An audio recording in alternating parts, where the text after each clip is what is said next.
Welcome to the UnderDog Report. The UnderDog Report on joehoff.com. That's joehoff.com. Current events from a Christian perspective. Hello, I'm Gary Scarano here on Zoom, and we're also live on YouTube, which is YouTube at the UnderDog Report. At the UnderDog Report. And we're live there right now. And tonight, we're talking about Easter, more about the events specifically leading up to the crucifixion. And I think that it's important to understand when you look at the combining of the Gospels, which I did in my book, The Jesus Gospel, which I want to show you now, JesusGospel.com. I just launched a new website. Here it is.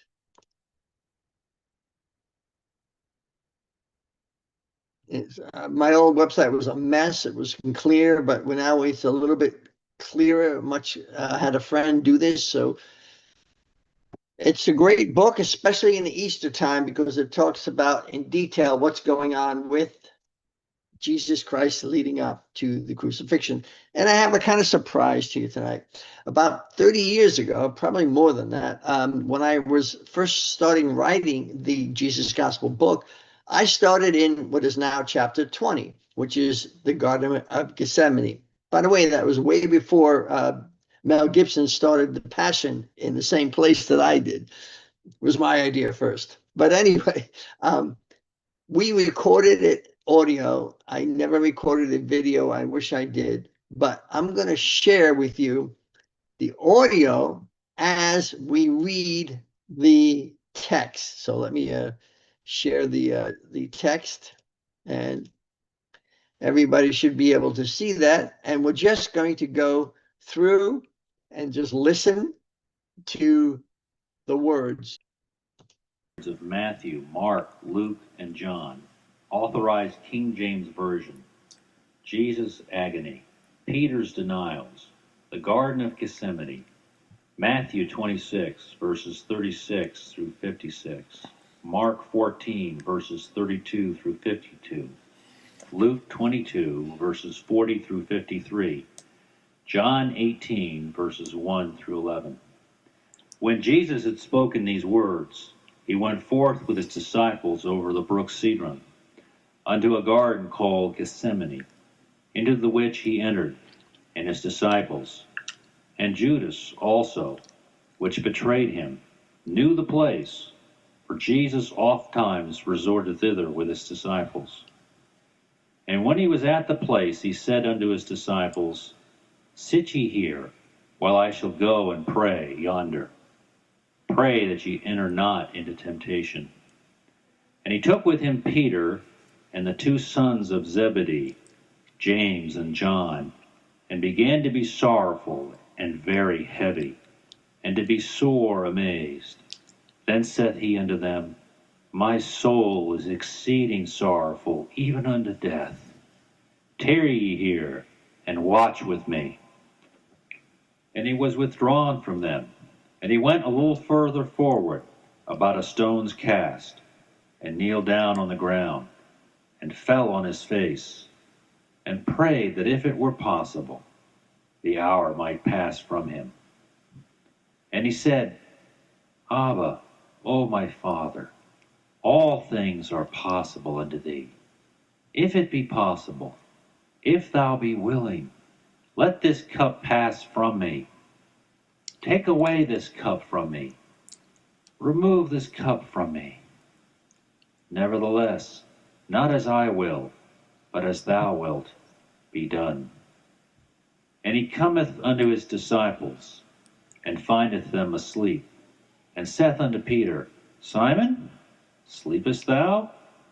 What? Could you not watch with me 1 hour? Watch and pray, that ye enter not into temptation. Watch ye and pray, lest ye enter into temptation. The spirit truly is ready. The spirit indeed is willing, but the flesh is weak. He went away again the second time, and prayed, and spake the same words, saying, O my Father, if this cup may not pass away from me, except I drink it, thy will be done. And there appeared an angel unto him from heaven, strengthening him. And being in an agony, he prayed more earnestly, and his sweat was as it were great drops of blood falling down to the ground. And when he rose up from prayer and returned, and was come to his disciples, he found them asleep again, sleeping for sorrow, for their eyes were heavy. And he said unto them, Why sleep ye? Rise and pray, lest ye enter into temptation. Neither wist they what to answer him. And he left them, and went away again, and prayed the third time, saying the same words. Then cometh he to his disciples, and saith unto them, Sleep on now, and take your rest. Behold, it is enough. The hour is at hand, and is come. The Son of Man is betrayed into the hands of sinners. Rise up, let us be going. Behold, he that betrayeth me is at hand. And immediately, while he yet spake, behold, Judas, one of the 12, came, having received a band of men and officers, a great multitude, from the chief priests and Pharisees and the scribes and the elders of the people, with lanterns and torches and weapons, such as swords and staves. Jesus, therefore, knowing all things that should come upon him, went forth and said unto them, Whom seek ye? They answered him, Jesus of Nazareth. Jesus saith unto them, I am he. As soon then as he had said unto them, I am he, they went backward and fell to the ground. Then Jesus asked them again, Whom seek ye? And they said, Jesus of Nazareth. Jesus answered, I have told you that I am he. If therefore ye seek me, let these go their way, that the saying might be fulfilled, which he spake, Of them which thou gavest me have I lost none. And he that was called Judas went before them, and drew near unto Jesus to kiss him. Now he had given them a token, a sign, saying, Whomsoever I shall kiss, the same is he. Take him, hold him fast, and lead him away safely. And forthwith he came straightway to Jesus, and said, Hail, Master, Master, and kissed him. But Jesus said unto him, Friend, wherefore art thou come, Judas? Betrayest thou the Son of Man with a kiss? So now we're going to enter into the times of the trials of Jesus, and some of, not all of them, but we're going to see how he goes from one to another. Now, keep in mind, this is chapter 20, which basically covers Monday. Chapter 21 is Tuesday, and chapter 22 and 23 is Wednesday. So it's basically 3 days of beatings that Jesus is now beginning to go through. So even what you saw in the movie, the Passion, that was nothing compared to reality. So we're going to continue here and see what happens to Jesus. Then came they, and laid their hands on Jesus, and took him. When they which were about him saw what would follow, they said unto him, Lord, shall we smite with a sword? And behold, one of them that stood by with Jesus, Simon Peter, stretched out his hand, and drew his sword, and struck a servant of the high priest, and cut off his right ear. The servant's name was Malchus. Then Jesus said unto Peter, Put up again thy sword into the sheath, for all they that take the sword shall perish with the sword. Thinkest thou that I cannot now pray to my Father, and he shall presently give me more than 12 legions of angels? But how then shall the scriptures be fulfilled, that it thus must be? The cup which my Father hath given me, shall I not drink it? And Jesus said, Suffer ye thus far. And he touched Malchus' ear, and healed him. Then Jesus said unto the chief priests, and captains of the temple, and the elders, and the multitudes which were come to him, Are ye come out as against a thief, with swords, and with staves to take me? When I sat daily with you teaching in the temple, ye stretched forth no hands against me. Ye laid no hold on me, and you took me not. But this is your hour, and the power of darkness. The scriptures of the prophets must be fulfilled. Then the band and the captain and officers of the Jews took Jesus, and bound him and led him away. Then all the disciples forsook him and fled. And there followed him a certain young man, having a linen cloth cast about his naked body. And the young men laid hold on him, and he left the linen cloth, and fled from them naked. Jesus before Annas and Caiaphas, Peter's 6 denials. So here we're going to begin. A lot of people say that Peter denied Jesus 3 times, but really when you put this together, it happens to be 6 times, because he literally said, when the rooster crows twice, you shall deny me thrice. 2 times 3 is 6. But we'll see that, because you'll be able to see that each instance is different. He led Jesus to Annas first, for he was father-in-law to Caiaphas, which was the high priest that same year. Now Caiaphas was he which gave counsel to the Jews, that it was expedient that one man should die for the people. Now, isn't that interesting? He actually prophesied that one man should die for the people. And he thought in his mind, his evil mind, that, okay, I'm going to kill Jesus, so I'll get the Romans to kill him, and that's good for the Jewish people. He didn't realize that that was a lie, that Jesus came for all people.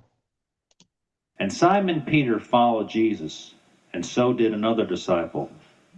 That disciple was known unto the high priest, and went in with Jesus into the palace of the high priest. But Peter stood at the door without. Then came out that other disciple, which was known unto the high priest, and spake unto her that kept the door, and brought in Peter. Then saith the damsel that kept the door unto Peter, Art not thou also one of this man's disciples? He saith, I am not. And the servants and officers stood there. That's the very first denial, the first one. So now it's at the door to the woman, Who had made a fire of coals, for it was cold, and they warmed themselves. And Peter stood with them and warmed himself. The high priest, Annas, then asked Jesus of his disciples. Now, there was really 2 high priests back then. There was the high priest Annas and the high priest Caiaphas. Annas was the ones that the Romans liked. They didn't like Caiaphas, so they told the Jews that Annas was the high priest. However, the Jews continued to recognize Caiaphas as the high priest. So now he's in front of the first one, Annas. And of his doctrine, Jesus answered him, I spake openly to the world. I ever taught in the synagogue and in the temple, whither the Jews always resort. And in secret have I said nothing. Why askest thou me? Ask them which heard me. And I have said unto them, Behold, they know what I said. And when he had thus spoken, one of the officers which stood by struck Jesus with the palm of his hand, saying, Answerest thou the high priest so? Jesus answered him, If I have spoken evil, bear witness of the evil. But if well, why smitest thou me? So this is the first time that Jesus is struck. There's about a little bit of confusion of what he was struck with. Some people say the palm of his hand was either the hand, or it's actually was a length of leather, maybe 6 to 12 inches, with either nails or bones at the end that would just rip your skin apart. But we know at the end it says that Jesus Christ was unrecognizable as a human being. It says that. Yeah, it was prophesied in the Old Testament. Now Annas had set him bound, and they that had laid hold on Jesus took they him, and led him, and brought him into Caiaphas the high priest's house. Keep in mind, time is passing here. He gets sent to one high priest, then he's got to get sent to another high priest. They got to prepare. There's a whole bunch of people there. All these things take time. And with him were assembled all the chief priests and the elders and the scribes. And Peter followed him afar off, even into the high priest's palace, and went in and sat with the servants, and warmed himself at the fire. This is the second fire mentioned. To see the end. Now the chief priests and elders and all the council sought false witness against Jesus, to put him to death, but found none. Yea, though many bare false witness against him, their witness agreed not together. At the last came two false witnesses against him, and said, This fellow said, I am able to destroy the temple of God that is made with hands, and I will build another, made without hands, in 3 days. But neither so did their witness agree together. And the high priest arose and stood up in the midst, and asked Jesus, saying, Answerest thou nothing that these witness against thee? But Jesus held his peace, and answered nothing. And the high priest answered and said unto him, I adjure thee by the living God, that thou tell us whether thou be the Christ, the Son of God. Jesus saith unto him, Thou hast said.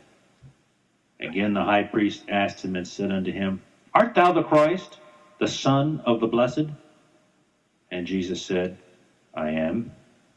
Nevertheless I say unto you, hereafter shall ye see the Son of Man sitting on the right hand of power, and coming in the clouds of heaven. Then the high priest rent his clothes, saying, He hath spoken blasphemy. What further need have we of witnesses? Behold, now you have heard his blasphemy. What think ye? They answered and said, He is guilty of death. And they all condemned him to be guilty of death. And some began to spit on him in his face, and to cover his face, and to buffet him. And others smote him with the palms of their hands, saying, Prophesy unto us, thou Christ. Who is he that smote thee? Now, keep in mind that I believe the number of guards for the temple was up to 200. So we know that there could be about 200 people here beating him. And these beatings here went on probably all through the night. You're going to see that here. And the servants did strike him with the palms of their hands. Now Peter sat without, and was beneath in the palace. And when they had kindled a fire in the midst of the hall, and were set down together, Peter sat down among them. But a certain maid of the high priest beheld him as he sat by the fire, and earnestly looked upon Peter, warming himself, and saying, Thou also was with Jesus of Nazareth in Galilee. But he denied Jesus before them all. So this is the second denial. He's sitting down between a fire, and a woman accuses him. But he denied Jesus before them all, saying, I know not what thou sayest, woman. I know him not, neither understand I what thou sayest. So this is the second denial. And after a little while another saw him, and said, Thou art also one of them. And Peter said, Man, I am not. And he went out into the porch, and the cock crew. So that's the first rooster crows, first time after the third denial. And when he was gone out into the porch, another maid saw him again, and began to say to them that stood by there, This is one of them. This fellow was also with Jesus of Nazareth. And again he denied with an oath, I do not know the man. That's the fourth one. And Simon Peter stood and warmed himself. And after a little while came unto him they that stood by, and said again to Peter, Art not thou also one of his disciples? Surely thou also art one of them, for thou art a Galilean. For thy speech betrayeth thee, and agreeth thereto. He denied it and said, I am not. Then began he to curse and to swear, saying, I know not the man of whom ye speak. That's the fifth one, and you can see now he's cursing. I don't know Jesus. And about the space of 1 hour after another, one of the servants of the high priest, being his kinsman, whose ear Peter cut off, saith, Did not I see thee in the garden with him? Then confidently affirmed, saying, Of a truth this fellow also was with him, for he is a Galilean. And Peter then denied again, said, Man, I know not what thou sayest. And immediately, while he yet spake, the second time the cock crew. Now, it literally says in the Bible the second time. Now, this is one of the very few verses, as you can see here.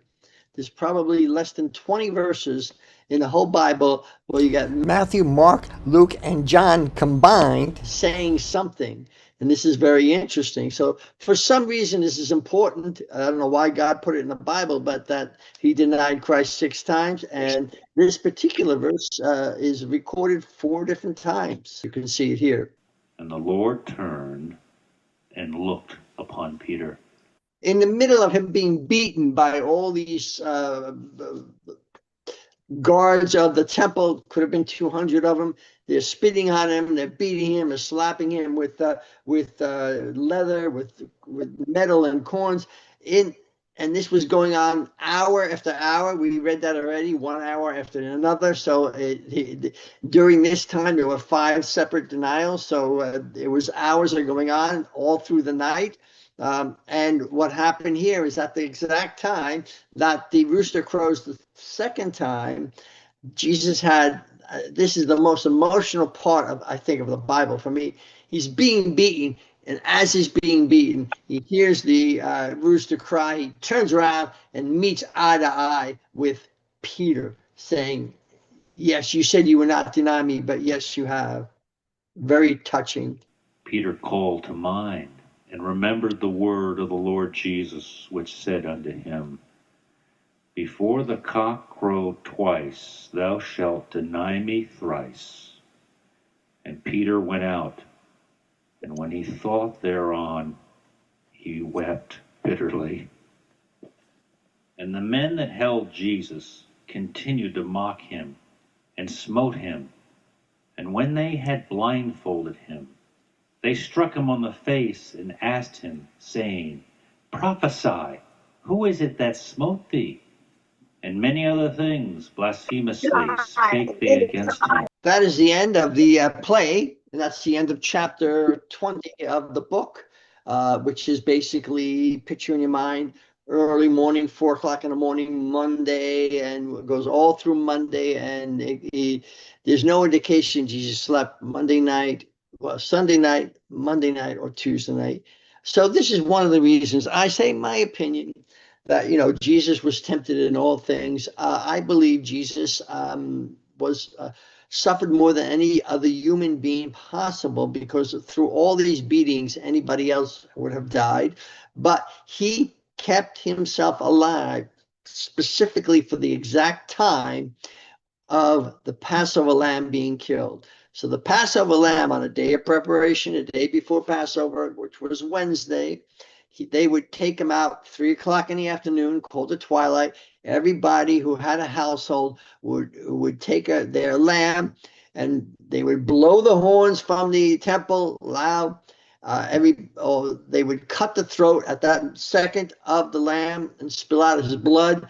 At that time, every Jew was required to stop what they were doing and bow their head in reverence to the lamb. Remember, this is the lamb. In the Old Testament Passover, they put the blood over the door so the angel of death wouldn't kill them. but it was a prophecy. It was a type of Jesus. Really, Jesus Christ is the Lamb of God who takes away the sins of all the world. And this is why Jesus Christ kept himself alive to this exact moment. And it's just my opinion that I don't think any other human could have done that. So I want to say thank you. Bless you all. God bless.